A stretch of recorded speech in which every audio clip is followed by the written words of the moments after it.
అలసిన మీ శరీరానికి శక్తి, బలం, ఆరోగ్యం కావాలా? Second shilajit resin.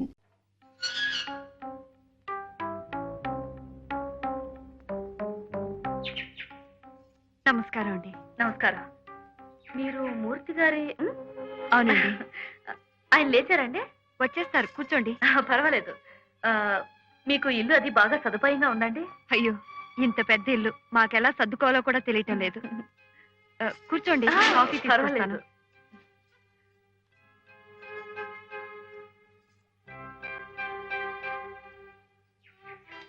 Hello, good morning అండి. Hi, good morning. రండి, జాగింగ్ వెళ్దాం. 1 minute. ఏమిటి రోజు ఇంత లేట్ ఏంటి? ఆలస్యంగా లేచారా?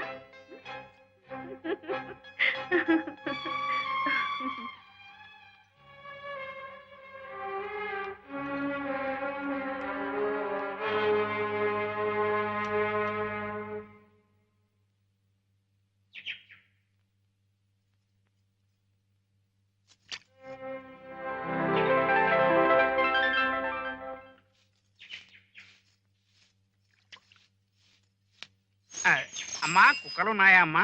లేవు, రండి. అమ్మా అమ్మా, నా పేరు చెక్కా చంద్రరావు, మాది విశాఖపట్నం. సంగీత కళానిధి మూర్తి గారి ఇల్లు ఇదేనా అమ్మా? ఇదేనండి. వారు ఉన్నారమ్మా? వారింట్లో లేరు. ఏంటండి విషయం? ప్రాణం మీదకి వచ్చే విషయమేనమ్మా. కూర్చుని చెబుతానమ్మా. అమ్మా అమ్మా అమ్మా చూడండి అమ్మా, కళావాహిని కార్యదర్శిగా ఎన్నో వందల కార్యక్రమాలు ఏర్పాటు చేశాను కానీ ఎప్పుడూ ఇంత కంగారు పడలేదు. 10వ తారీఖు ప్రోగ్రాం, అయ్యగారి దగ్గర నుంచి ఉత్తరం లేదు, పత్రం లేదు, ఉలుకు లేదు, పలుకు లేదు. అసలే విశాఖపట్నం జనం స్టీల్ ముక్కలతో కొడతారేమని భయం. నాకు బీపీ. ప్రోగ్రామ్ ఆయన ఒప్పుకున్నారండి? ఒప్పుకోవడం ఏమిటమ్మా? ఒప్పుకోవడం ఏమిటి? 3 అన్నదమ్ముల్ని కలిశాను, మాట్లాడాను, డేట్ ఇచ్చాను, సరే అన్నారు. అడ్వాన్స్ ఇచ్చాను, పుచ్చుకున్నారు. టికెట్లన్నీ అమ్ముకున్నాను, ఏర్పాట్లన్నీ చేసుకున్నాను. ఏ బండికి వస్తున్నారో తెలియదు, అసలు వస్తున్నారో రారో తెలియదు. అసలే విశాఖపట్నం జనం స్టీల్ ముక్కలతో కొడతారేమని భయం. నాకు బీపీ. మీరేం కంగారు పడకండి, నేను కనుక్కుంటాగా. కనుక్కుంటానంటే కాదమ్మా, ఆ 3 అన్నదమ్ములు వస్తున్నారనే చల్లని వార్త నా చెవులే వెయ్యమ్మా, చచ్చి నీ కడుపును పుడతాను. అలాగేలేండి. అలాగే అంటే కాదమ్మా, నా ఇంటి దీపం నువ్వే పెట్టాలి. నా పెళ్ళాం తాళి నీ చేతుల్లోనే ఉంది. అసలే విశాఖపట్నం జనం స్టీల్ ముక్కలతో కొడతారేమని భయం. నాకు బీపీ.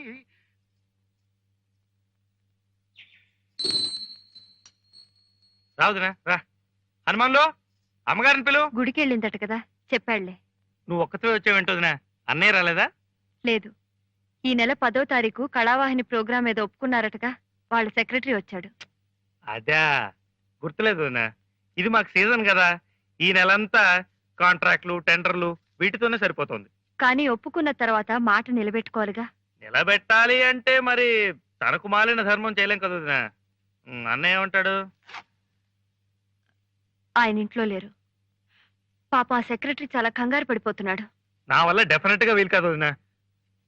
నువ్వే ఏదో చెప్పి పంపించేసి. నేను చెప్పడం ఏంటయ్యా, మీరు అడ్వాన్స్ కూడా తీసుకుని వాళ్ళు అన్ని ఏర్పాట్లు చేసుకున్న తర్వాత ఇప్పుడు కాదంటే వాళ్ళు ఏమైపోతారు? ఏమీ కాదు వదినా.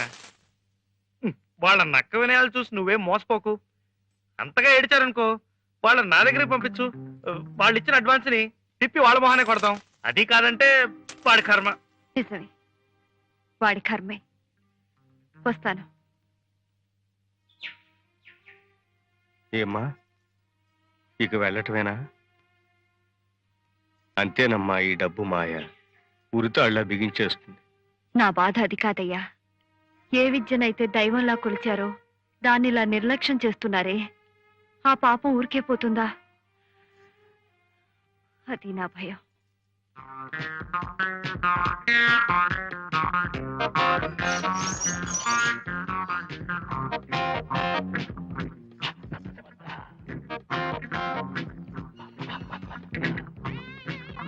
అవ్వా అవ్వా, ఏంటయ్యా ఇది? వారానికి పని చూస్తున్నారు. దిగవయ్యా బాబు, దిగవయ్యా బాబు, దిగవయ్యా.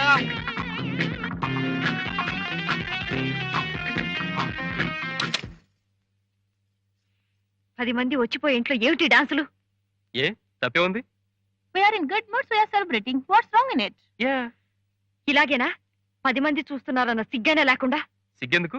కాబోయే భార్యాభర్తలం, ఆడతాం పాడతాం. Ouch! Silly. సారీ డార్లింగ్, మధ్యలో వాళ్ళకేంటి?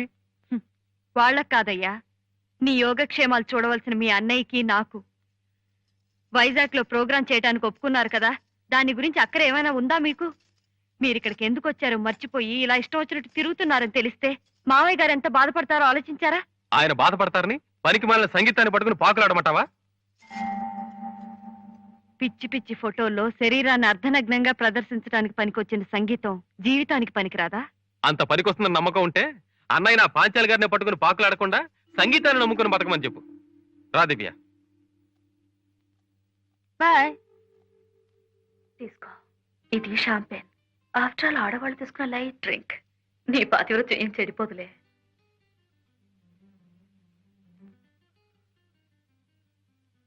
ఎలా ఉంది? స్వర్గానికి ఎన్ని మైళ్ళ దూరంలో ఉన్నావు? మన ఇద్దరికి ఉన్నంత దూరంలో. అసలు ఉండవలసిన దూరంలో ఉంటే ఈ పాటికి నిన్ను టాప్ మ్యూజిషియన్ చేసి ఉండేదాన్ని. ఇప్పటికీ మించిపోయింది ఏం లేదు. ఈ దీపం ఉండగా నీ ఇల్లు చక్కబెట్టుకో.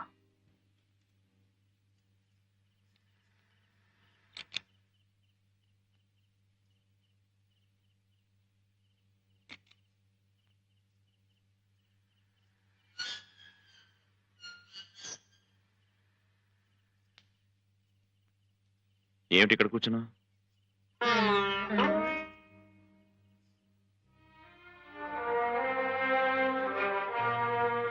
ఎల్లుండి 10వ తారీఖు. ఇవాళ 8 అయితే ఎల్లుండి 10వ తారీఖు. అదో పెద్ద వింత. 10వ తేదీ కచేరీకి వస్తానని మాటిచ్చిన మీకు ఎల్లుండే 10వ తారీఖు అని చెప్పినా కచేరీ మాట గుర్తుకు రాలేదంటే వింత కదా?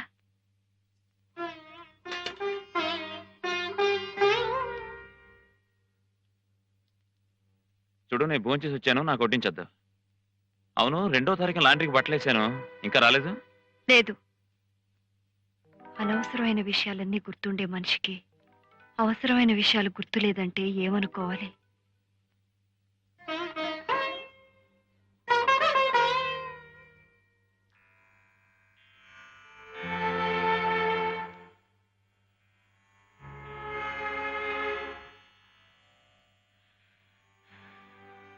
నీ పిచ్చి గాని అప్పుడే సగం నిద్ర పట్టిన ఆయనకి పిడుగులు పడితే మాత్రం వినిపిస్తుందా?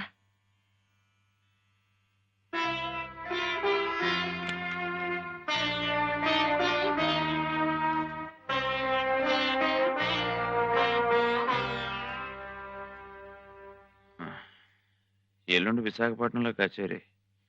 వాళ్ళిద్దరూ వచ్చేటట్లేరు, అందుకని నేనే వెళ్తున్నాను. రేపు చీకటితో కాస్త బాటలు సర్దిపెట్టు.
ఏమిటిదంతా వెంకయ్య? నాకు ఈ ఫలాలు పత్రాలు ఇష్టం లేదని తెలుసు కదా. హనుమాన్లు తీసుకెళ్ళు. ఇష్టం లేదన్నారు. బత్తాయిలు అవి ఫలాల సీజన్ కూడా అనుకుంటాను.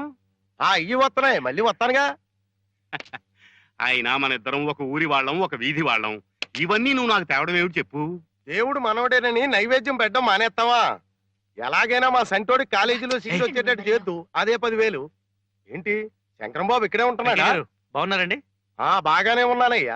నువ్వేంటి అమ్మ నువ్వు రావడమే మానేశావు? మొన్న నాయుడు గారికి గుండుపోటు వచ్చినప్పుడైనా మీ ముగ్గురు అన్నదమ్ములు వస్తారని చూసాం. ఏమిటి, నాన్నగారికి గుండెపోటు వచ్చిందా? నీకు తెలీదా? లేదండి, మా కబురు కూడా పెట్టలేదు.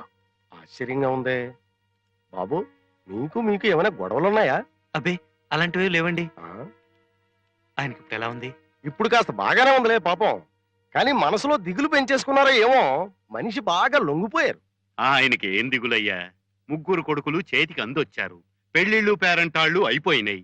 ఇంతకన్నా ఇంకేం కావాలి చెప్పు? అందుకోసమే బతికే వాళ్ళకైతే అదే పరమావధి అనుకోండి. కానీ నా రకం మనిషి కాదే. ఆయనకి సంగీతం అంటే ప్రాణం కదా. అందుకని స్కూల్ కట్టించడం కోసం శంకుస్థాపనకి రాయేయడం, ఇన్నేళ్లైనా రాయి ఆయన గుండెల మీద బండలాగా అలాగే ఉండిపోవడం. మరి ఈ విషయాలన్నీ ఆయన్ని లొంగదీసివ్వండి. నిజమే మరి. మీకు తెలుసో తెలీదు, నాన్నగారికి మధ్య గుండెపోటు వచ్చిందట. మన ఊరు వెంకయ్య గారు చెప్పేదాకా నాకు తెలీదు. కనీసం అత్తయ్య గారన్నా ఉత్తరం రాసేవారే. ఇప్పుడు ఎలా ఉందట? ఇప్పుడు కులాసాగానే ఉన్నాడట్లే, కానీ మనిషి ఏదో దిగులతో కుంగిపోయినట్టు కనిపిస్తున్నాడట. ఆయన దిగులు ఏమిటో నాకు తెలుసు. జీవితకాలంలో కలలు కంటున్న ఆ దేవాలయంలో సరిగమలు పలకాలన్న తపనే ఆయన్ని పీడిస్తున్న వ్యాధి. అదేమన్నా చిన్న కోరిక? ఎన్ని లక్షలు సంపాదిస్తే అది తీరుతుంది? కనీసం ఆయన కోరిక తీర్చాలన్న తపనైనా ఉందా మీకు? ఉంది. ఉంటే మాకు మిగిలేదేమిటి? మేము ఇక్కడ కడుపులు మార్చుకుని ముతక బట్టలు కట్టుకుని పైసా అక్కడ ఇటుకల్లోనూ సున్నలోనూ పోస్తే ఆయనకి తృప్తా? బా సర్లేరా, ఎవరు చాదస్తాలు వాళ్ళవి. ఎంతైనా ఆయన మొహం మీద మీ అభిప్రాయాలు తప్పు అని చెప్పలేము కదా. వదినా, నేను ఒక 10,000 ఇస్తానమ్మా.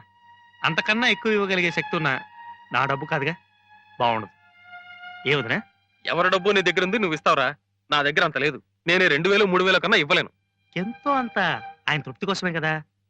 వదినా, వీలుంటే అన్నయ్యను కలిసి అన్ని వివరాలు నేనే మాట్లాడతాను అనుకో. కానీ వెళ్లే ముందే ముగ్గురం ఇక్కడే ఇంత డబ్బు అని ఖరారు చేసుకుని వెళ్ళొద్దాం.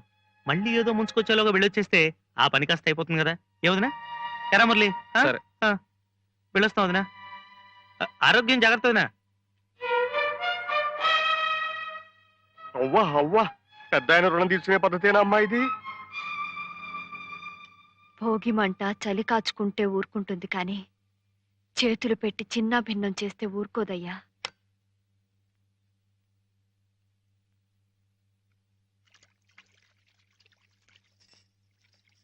శంకరం మీతో ఏం మాట్లాడలేదా? నాన్నగారికి ఈ మధ్య ఆరోగ్యం బాగోలేదన్న విషయం గురించేగా. అదే, మరి మీరేం చేయాలనుకుంటున్నారు? చేసేదేముంది, వాళ్ళిద్దరితో పాటే మనమును. మన వీళ్ళని బట్టి మనం కూడా కొంత తీసుకోవాలి. ఆయన కేవలం మీ ముగ్గురిచ్చే చందాల గురించే బాధపడుతున్నారనా? ఇవి చందాలని ఎవరన్నారు?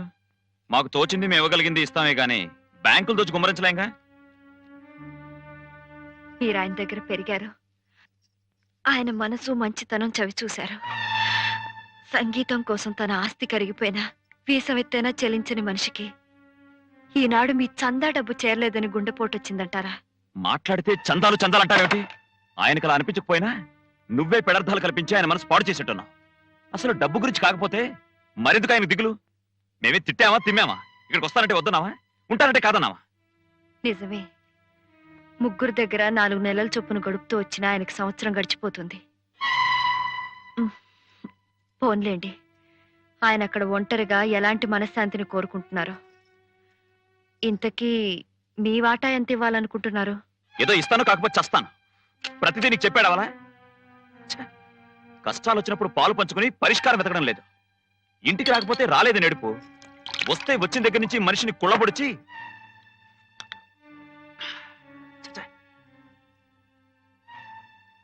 పాంచాలి గారు 10,000 ఇచ్చి మన పరువు కాపాడుతున్నారు. ఆవిడ ఎప్పుడైనా ఇంటికి వస్తే పెడమోహం పెట్టుకోకుండా కాస్త థ్యాంక్స్ చెప్పాడు.